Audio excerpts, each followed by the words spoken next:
I have the honor to introduce Susan Deacy and her group. Of course, she needs no introduction to our group, as we all highly appreciate her participation in our Mythical Childhood and have had the privilege to get to know her during these, whatever it was, 6-7 years. The theme of today's conference and of her panel has a good fit with the classical practice at Roehampton, her home for the past 18 years. Since its inception 21 years ago, this practice has been geared around how antiquity speaks to now. With our Mythical Childhood, she focused on classical myth, providing a rather extraordinary perspective on the use of myth in autism, designing and implementing a series of ongoing innovative activities in that area. For today's panel, she's joined by Aimee Hinds and Amber Khan. Aimee is in the second year of her PhD, conducting research situated on the interface of classics and popular culture. She came to Roehampton already a celebrated author of studies into whiteness and ancient sculpture. Amber is an undergraduate student doing a work placement with our Mythical Childhood. She also volunteers at the neoclassical villa in Twickenham in London. We appreciate very much your presence here today and look forward to your presentations. Oh, thank you so much. I have given so many presentations, including as part of this wonderful community from this space, whereas usually there's this feeling of like communality, but also kind of isolation. But I'm actually with Aimee. We're actually here together in the room. It should say Aimee and Susan, but anyway, we got our names wrong, but I hope you can work out which of us is which. Now there is one change to the running order. So we're both here. Sadly, Amber isn't well. So Bishop, I'm so glad you introduced her because the work she's doing is really great. And I really wanted to give a flavour of what an undergraduate student is doing right now. But instead, what I'll be doing is sharing some words of previous Roehampton undergraduate students. But stepping in for Amber last minute, very much in the spirit of our mythical community, is Robin. Robin is here. So I don't know, Robin, if you want to wave quickly. And so the way we're going to do it, okay, is that I will begin by saying a few sort of overview things. I'd also give a few examples of current things I'm involved in as part of my role here at Roehampton and for our Mythical Childhood. And then I'll hand over to Aimee, and then we'll hand over to Robin. Okay, so that's what we'll do. And Robin is currently based where she has actually been quite a long time at the University of Birmingham. She's very much part of the Roehampton wing of our Mythical Childhood, including as a prolific author for our survey. Okay, and I examined her PhD thesis. I don't know when it was, my sense of time has gone a bit awry thanks to lockdown, but from this very room at some point in the last few years, and it was amazing. Okay, so I'm going to, as exemplified by the various images here of some of the things that we do here at Roehampton, that I do at Roehampton, that Aimee does at Roehampton, etc., etc.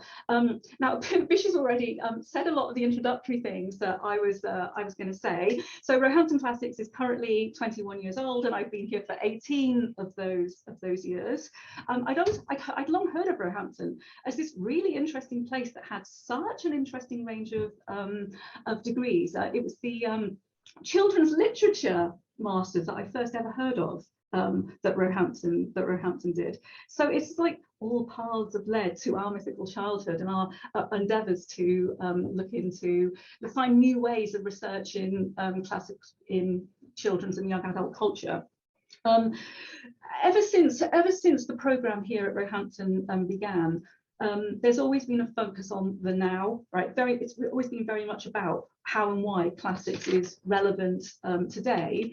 And one of the things that's really distinctive about our programme is the way in which, from its very early days, classical reception has been absolutely key. So when I joined, at the same time, there was a new appointee, so 18 years ago, to look specifically at ancient art and classical reception.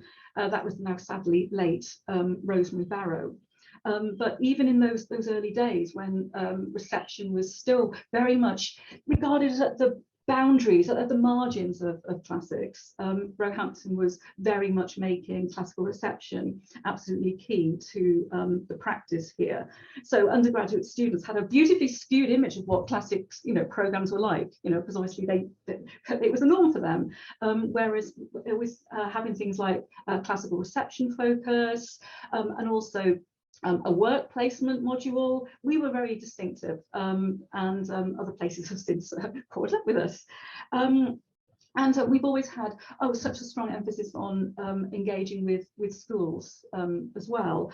So it made becoming involved in our mythical childhood, very much a sort of logical extension, right? It really did feel like all paths were leading in that direction.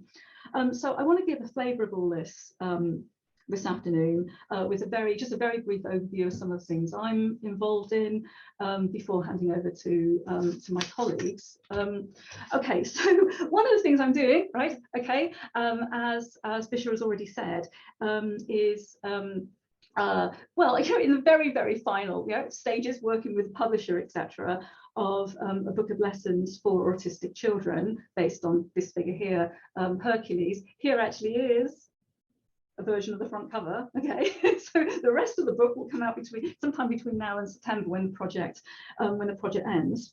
And the beautiful artwork that's been created over at Warsaw that you can see here, Hercules, constellation. Okay, I very much look at autism as a constellation, not a spectrum. Okay, I can talk more about that if people want. So we have the Milky Way behind here, and mythologically Heracles was responsible for the creation of the Milky Way. Okay, so it all links in. Everything links in with absolutely everything. Everything does work, and also the artifact, so the lessons are based on this artifact you can see on the book cover, and the artifact is literally 5 minutes away from me in that direction, in a Georgian villa in Grove House at Roehampton. Okay, so this book it's very much about me, autism, children, Roehampton, Hercules. Okay, so it's very personal. And means a lot to me, which has also made it quite hard to write, but quite easy to write at the same time. I'm doing it individually and very much with the support of beautiful people, including those in the Zoom room and in this actual room next to me. So the lessons are very much based on this particular artifact. And they're very much for the classroom. They're right, okay, the lessons in the book are very much for doing in the classroom. Though what I also stress in the book is that there can be various extensions done. Right now, while the book is still, being completed, I'm starting to work on some of the extensions. So some of the sort of the next phases. One of the things I stress in the book is that lessons can be extended for use in all sorts of sites, from gardens to heritage sites to museums, etc., etc. And what I'm just going to talk you through really quickly are a couple of things. One of which I did, when was it? At the end of April or start of May, but so quite recently, at another Georgian part of our Roehampton campus, at a neoclassical garden temple at Mount Clare, right in the middle of Roehampton village. So I'm going to talk about that first, and then I'm just going to briefly end with a really nice segue. You'll see.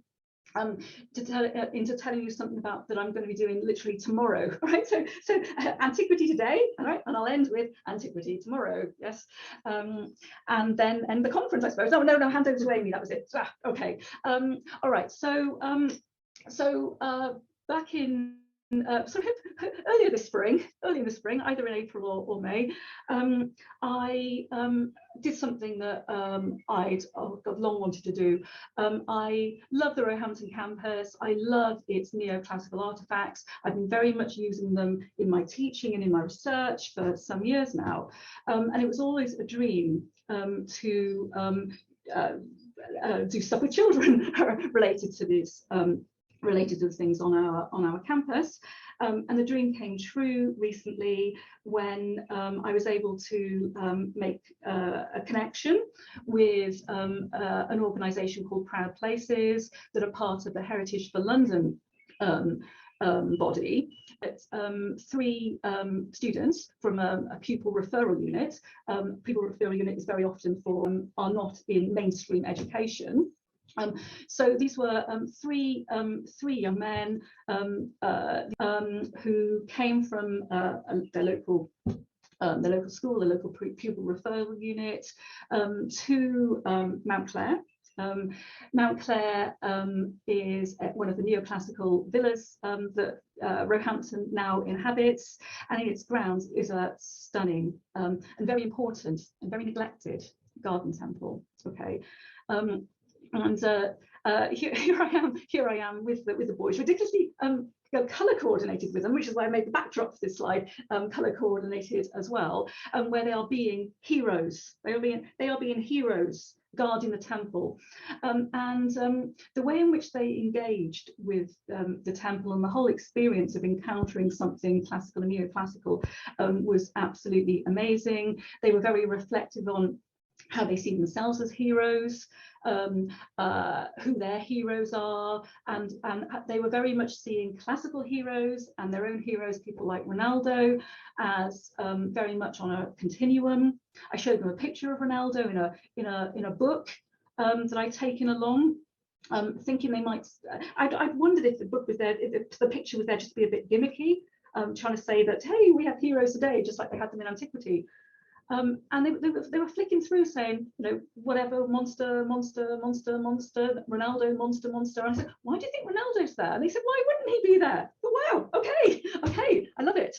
And one of the boys imagined himself as the god of fast speed, and he didn't feel able or didn't want to do drawing himself, but he did a drawing of himself, but together with the teacher. He did a drawing of himself as the god of fast speed, and he very much wanted the 2 pillars of the temple that you can see here to be framing him on a throne. Right, he was very interested in these seated figures here. Now this is actually an artifact. I'm not even sure if I'm pointing to the right thing. Am I pointing to the right thing? Sorry, I've got 2 screens open, so I'm trying to move the mouse around. I'm not sure if I'm pointing to the right thing. But anyway, this is actually the picture on the right-hand side of the slide. It shows 2 of the. It's a plaster cast, a very important plaster cast from the Elgin marbles, before there were Elgin marbles. Okay, so before Elgin brought bits of the Parthenon to London, this cast was already here in Roehampton. Right, this is so significant that the world should know about it. And yeah, so I'm trying to get the word out. And someone very famous is as well. More on that soon. And so just to cut a long story short. The way in which they were engaging with this and what's going on in this scene, from the point of view of not knowing anything about classical mythology before they came to the session, was absolutely amazing. They wondered why the figure on our left here was holding a gun. Right, they were just so sure it was a gun and wondered why it was a gun. And there, the level of engagement and how they were receiving the image was absolutely. Striking, and one of the things that was really striking as well was just how excited they were to encounter this really curious temple. And what I'm just going to I'm going to share this just really quickly. I'm not going to read through everything because obviously it's the end of a very excitingly long day.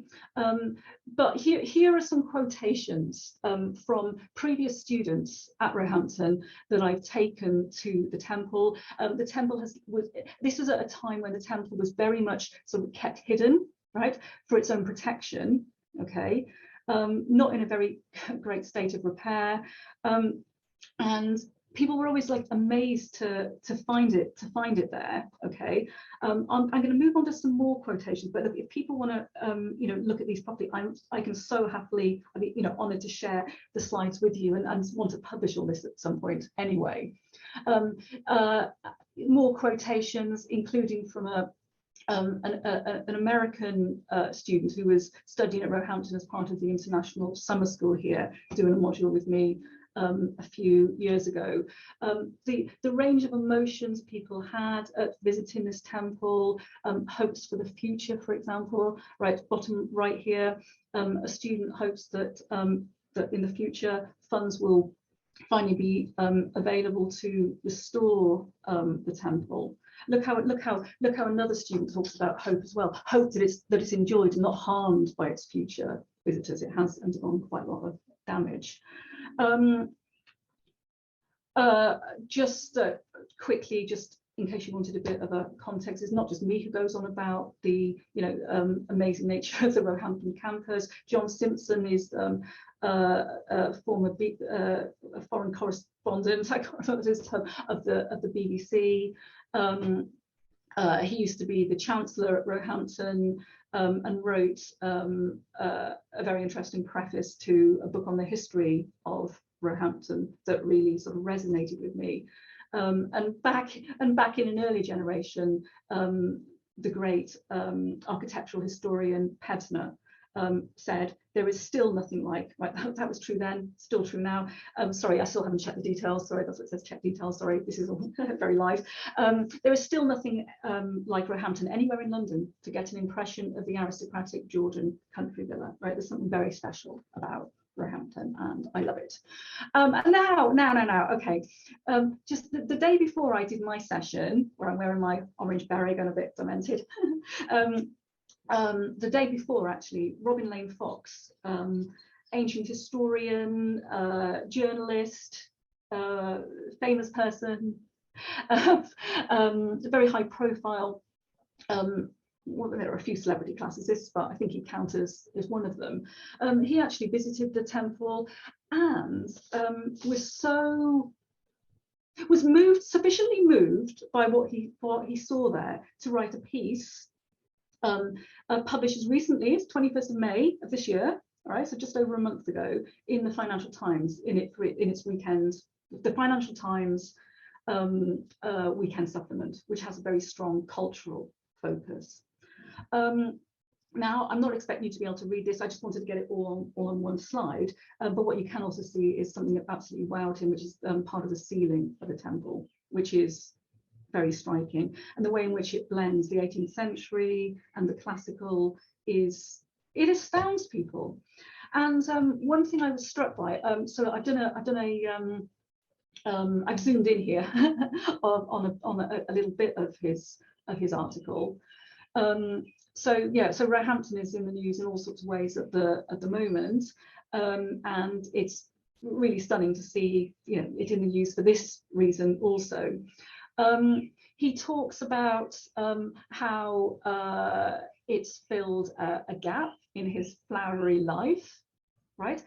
He talks about an extraordinary survival that is about to get expert love and attention. So what that student, I think about 10 years ago, trying to remember, 10 years ago, hoped for, that one day funds would be found, it's starting to happen. Okay, it's starting to happen. So Mount Clare Temple is a pillared, classicized temple, so evocative and remarkable, right? I cannot believe it's been left for decades, right? Okay. And he didn't know, right? I've reached out to him since and said, oh wow, what you said, I have evidence that previous visitors have had comparable responses. Now I'm going to end in just a moment, but he talked about his own flowery life. So tomorrow I'm going to be going from Roehampton to to Hampstead in London, to the Keats House. And what I'm going to be doing there is running a lesson that I should have said, like the one with the pupils from the people referring in at Mount Clare, is founded on one of the lessons in my book, but adapted very much for this particular place. So it's going to be about Hercules, it's going to be about Hercules' choices, it's going to be about Keats's choices, including between medicine and being a poet, right? And like Hercules, potentially between two different women. Okay, we'll see where it all goes. And one of the key poems that I'm very much going to be focusing on, I'm going to show you. What have I done with it? So I carry my little copy of Keats's poems with me. So it was just like, we have so many mythical coincidences during this project. So Robin Lane Fox talked about his own flowery journey, flowery life.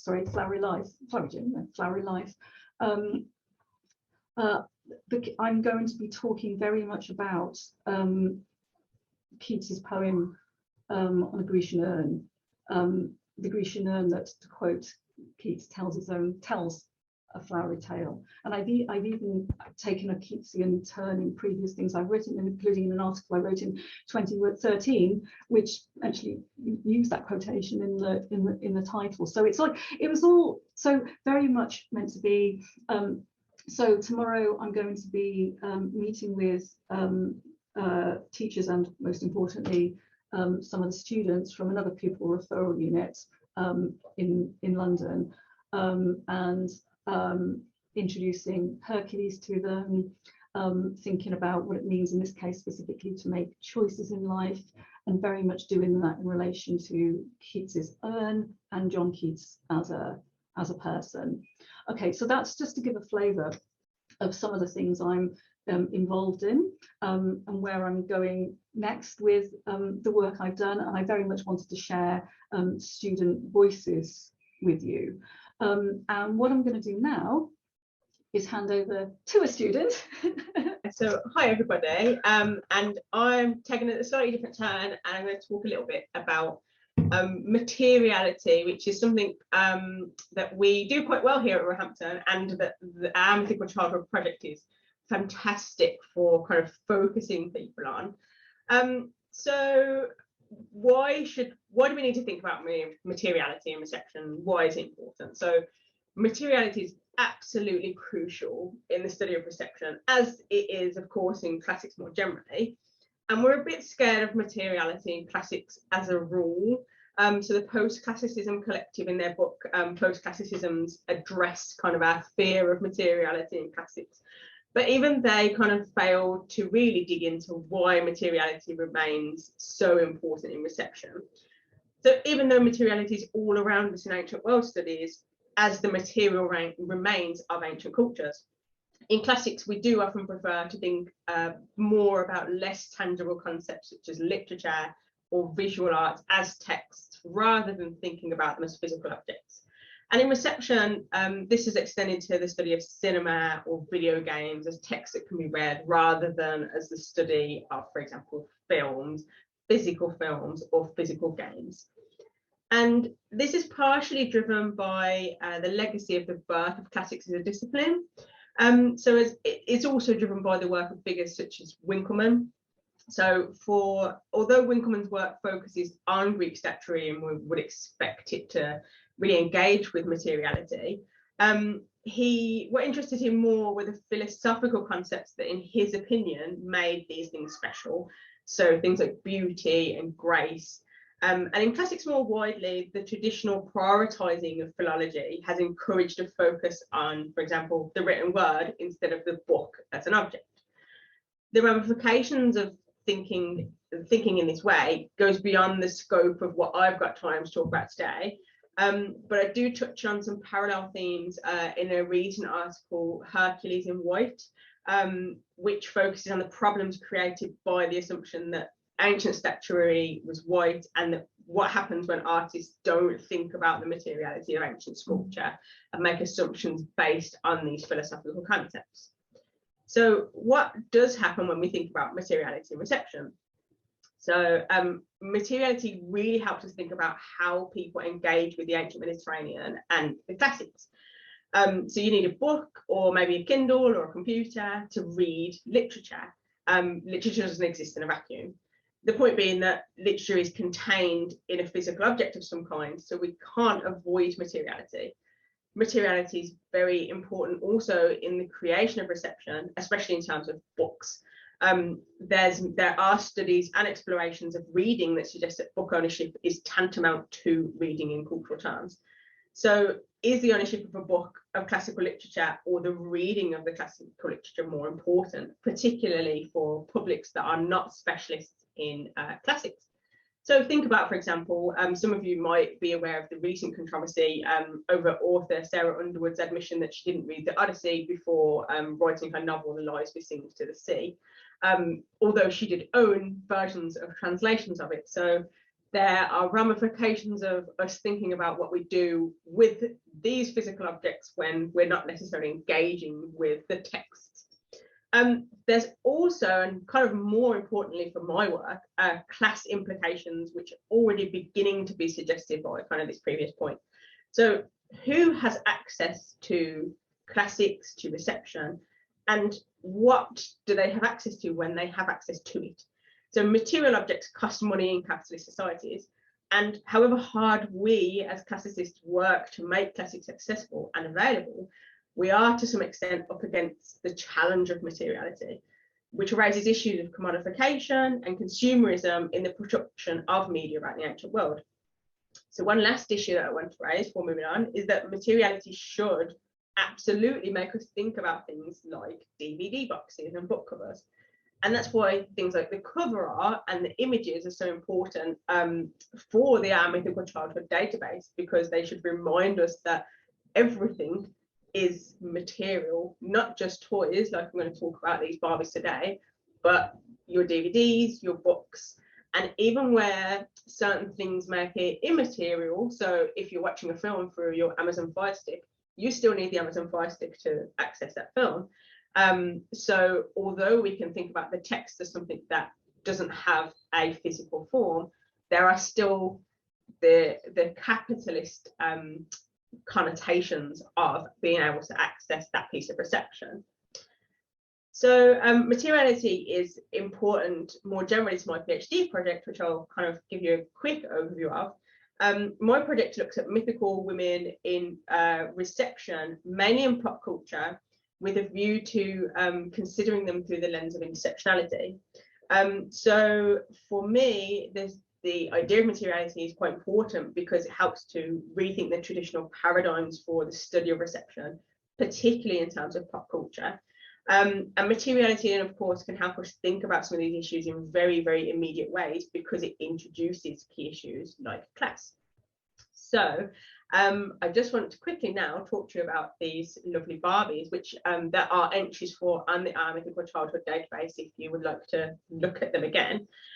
So I've written several entries on Barbie for the database, and the Greco-Roman inspired Barbies are very interesting, and they're constantly changing in line with social ideologies of gender and socially appropriate expressions of femininity for children around the time of production in the global north, but also in line with Mattel's own ideologies of what Barbie's specific brand of femininity is, which is often in tension with contemporary ideas about femininity.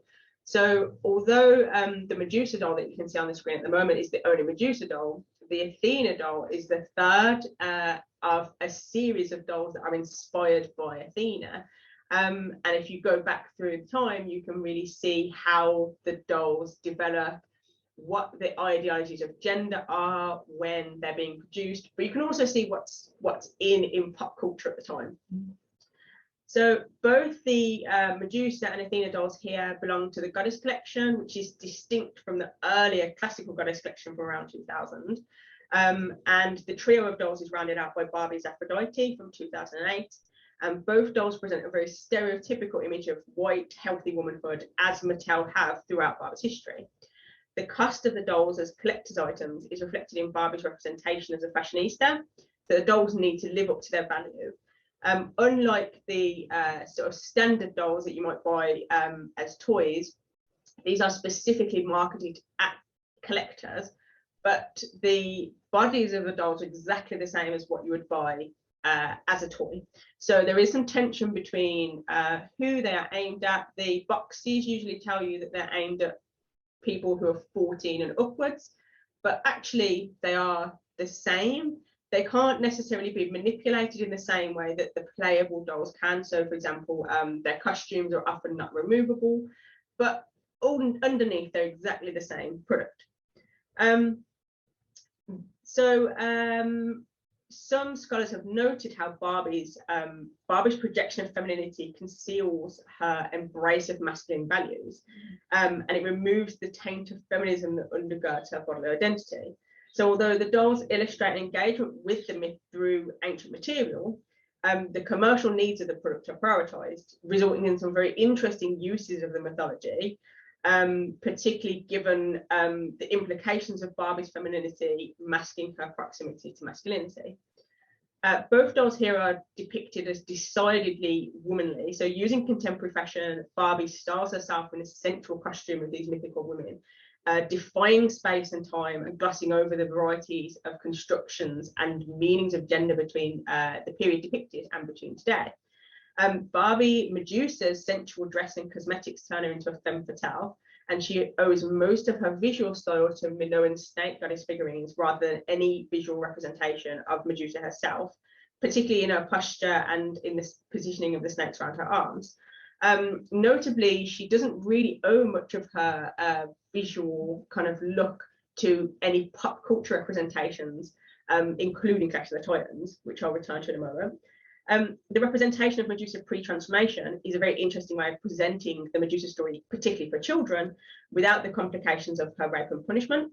And representing Medusa as a human rather than a monster allows the doll to illustrate a moment in the Medusa myth where she's associated with both her snakes as her most famous attribute, but also not with the lesser known aspects of her tale. So the assault by Poseidon, and the victim blaming punishment by Athena, which allows the doll to tell selected parts of the myth.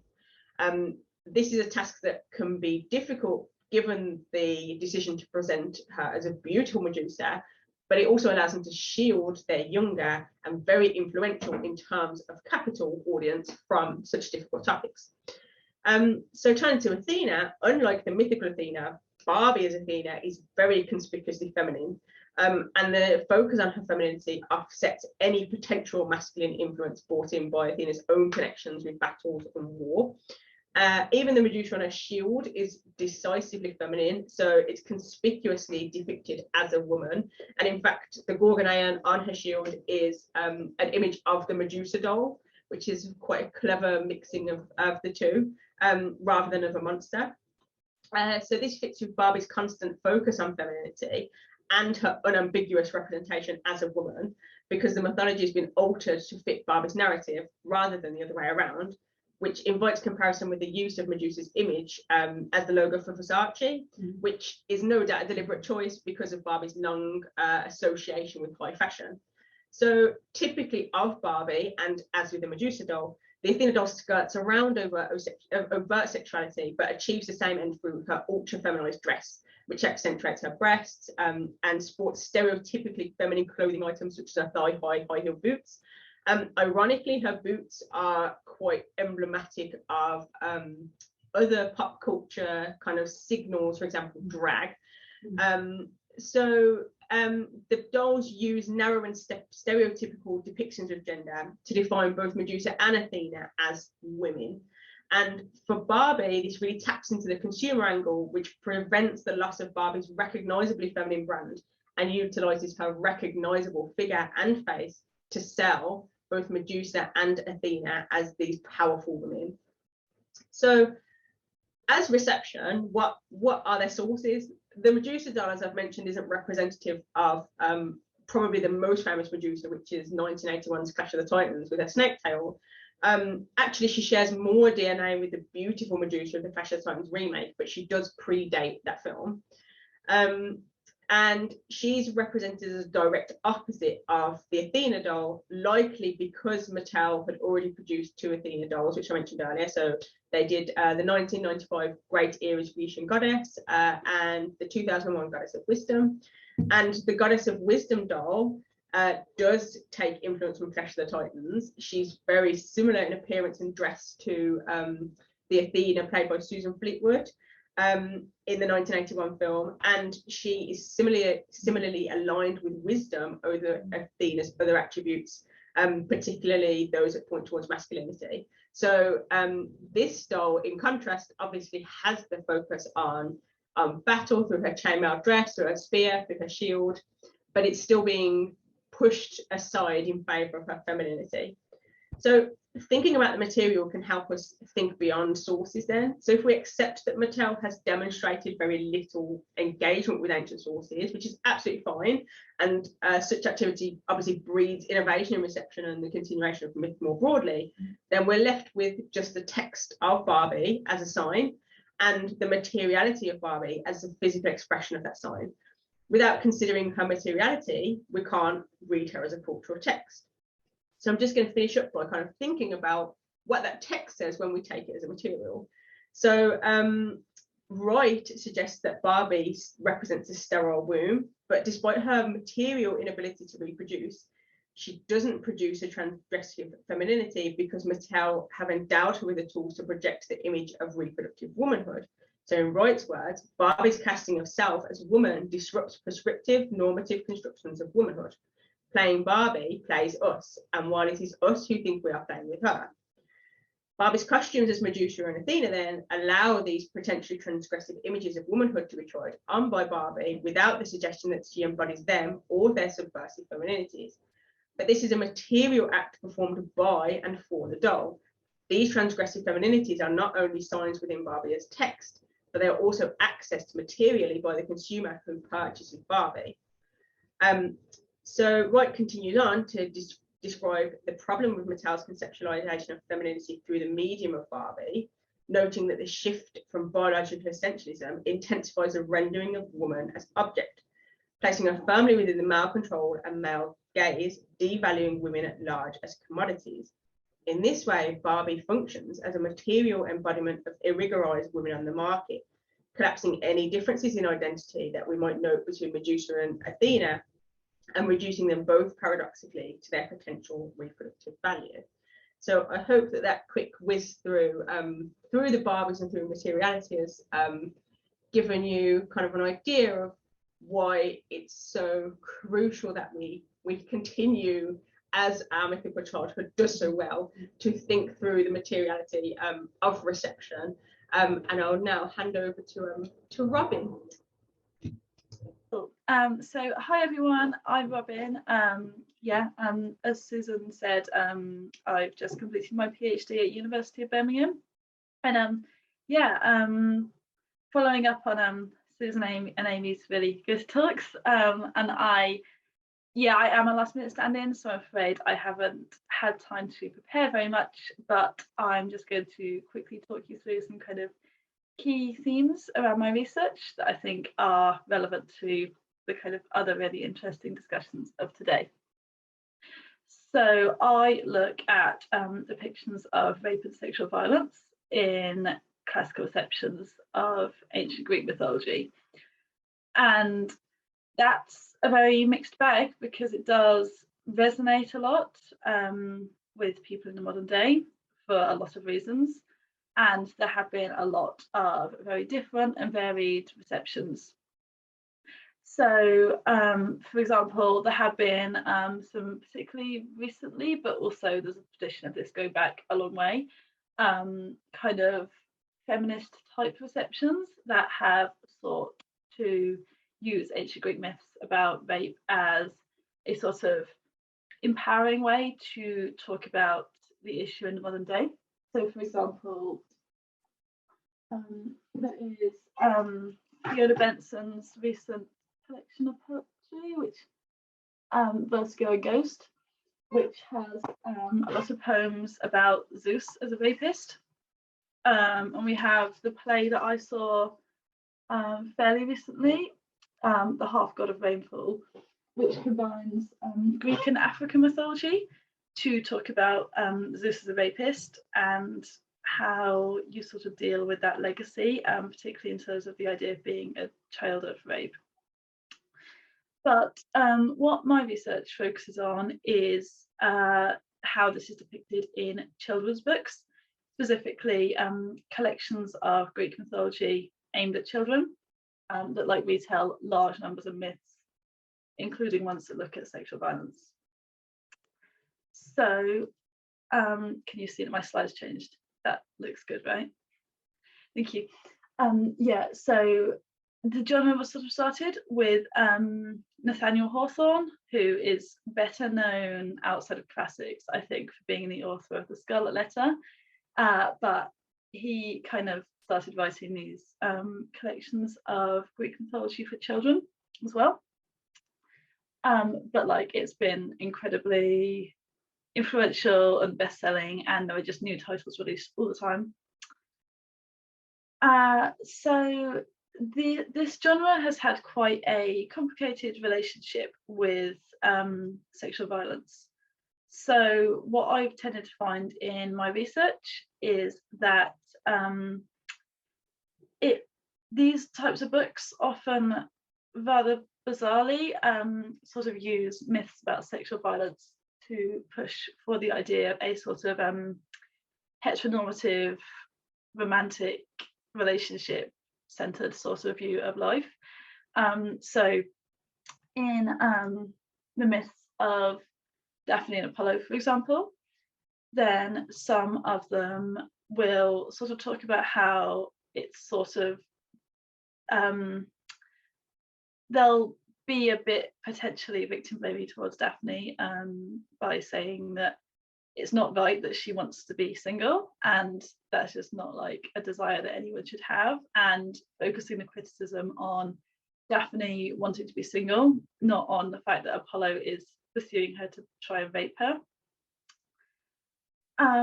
Now, of course, since these are children's books, sexual violence is never explicitly talked about, but it's very strongly implied. So you just sort of get, you know, Apollo's chasing Daphne because she won't love him or marry him, and it doesn't really say what he like intends to do if he catches her.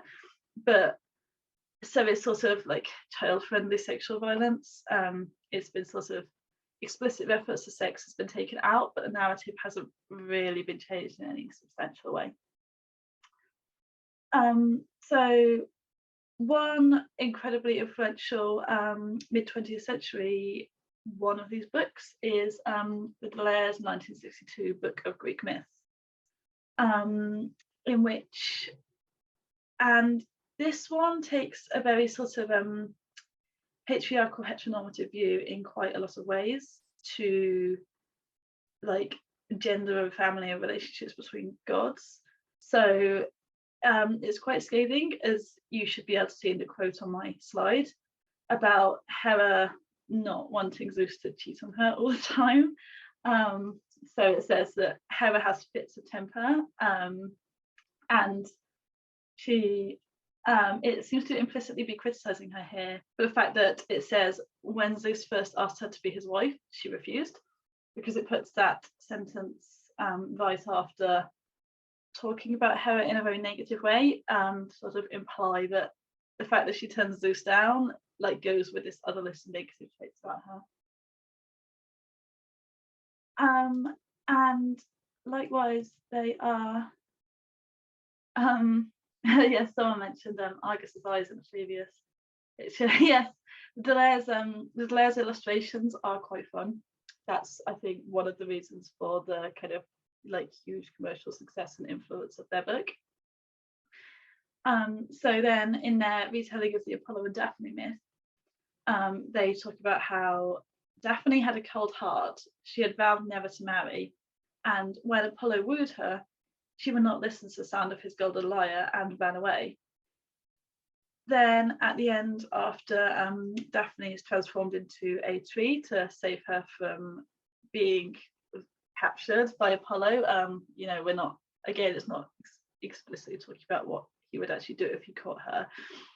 It says, Daphne would rather be an unmoving tree than the bride of the great god Apollo, but all the other nymphs loved to sit at his feet and listen to his enchanting music, and were very honoured when he or any of the other great Olympian gods chose one of them as a bride. So we are being given quite a negative description of Daphne's kind of like desire to remain single and the fact that she rejects Apollo in this passage. And we're being told that she's very strange and that, like, you know, any of the other nymphs would love to have Apollo. Now this, you find this kind of explicit negativity towards Daphne somewhat less in like very recent kind of 21st century versions. But I would argue there's still quite a lot of implicit sort of heteronormativity in the way that her desire to never get married to a man is portrayed. Now we also have another sort of trend that turns up, which is that so children's books have a very long history of allyship with animal rights, and there tends to be a very strong sort of trend in children's books of talking about basically how great animals are and how great nature is and how great the way of nature is and how animals like are kind of friends to children.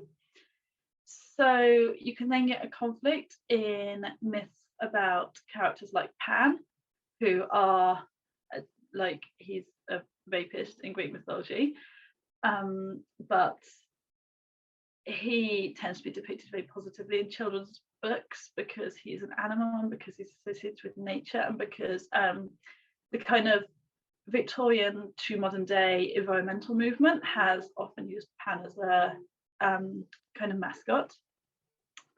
So you then tend to get descriptions of Pan, like in Anne Turnbull's 2010 Greek Myths, which is the one on the slide here, where it says, it gives, for wider context of this passage, it gives like a very positive description of Pan, just kind of, you know, like living his life in nature. Then follows it up with, Pan often pursued nymphs for love, and only those who were wary and fast escaped him. Followed by a description of Pan's attempted rape of the nymph Syrinx, in which there's not really any sympathy to Syrinx implied in the narrative. It's all very focused on Pan and his feelings, and there's a kind of glorification, I would argue, of Pan as this sort of very powerful animalistic predator that's quite surprising to find in a children's book from 2010.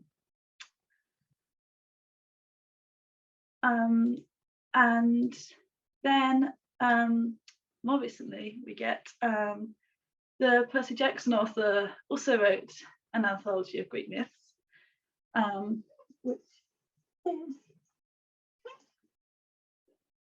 Percy Jackson's Greek Gods, and he did something quite interesting in that he attempted to use the book to teach anti-rape messages, but like in a child-friendly kind of way, which is obviously going to be quite difficult to pull off. But yeah, he tells a lot of myths about some sexual violence in the book, and he weaves it in with this sort of consistent thing of making fun of characters who espouse rape supportive attitudes and adding asides to the readers about how wrong all of this is. So in this passage on the slide, then Zeus is trying to convince his brother Hades that he should abduct Persephone.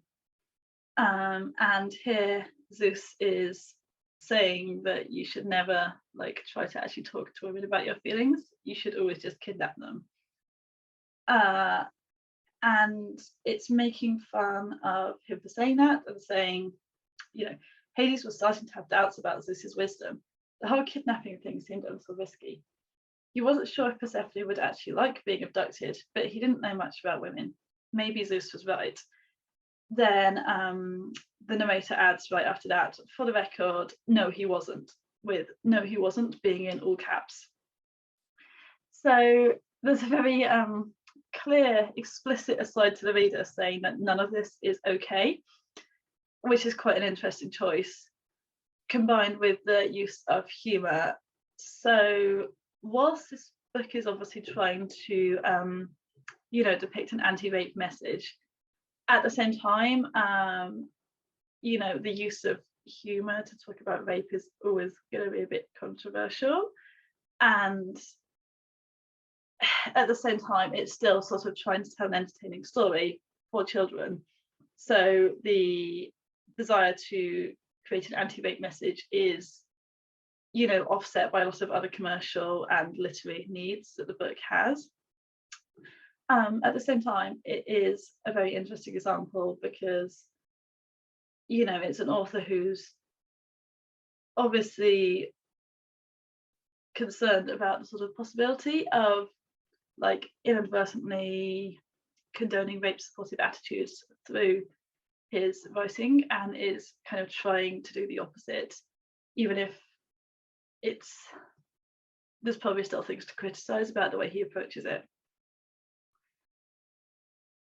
So yeah, and I just wanted to very quickly follow up by saying that there's a really interesting overall trend in the I looked at a sample of about 60, I can't remember actually exactly off the top of my head, children's anthologies of Greek myth published between 1853 and 2018.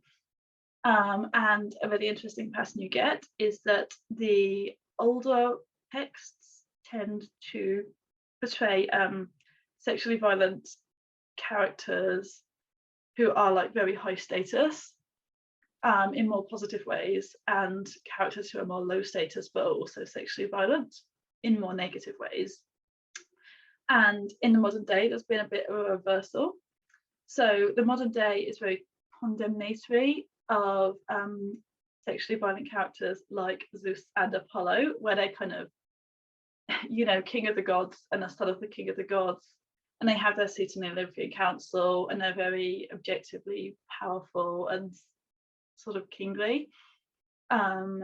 But then characters like Hades and Pan, who can be seen more as underdogs, tend to be portrayed quite sympathetically in a lot of the recent texts, whereas they were portrayed much more negatively in the older ones. So I hope that wasn't too garbled, given that I assembled that extremely quickly. But yeah, thank you for listening.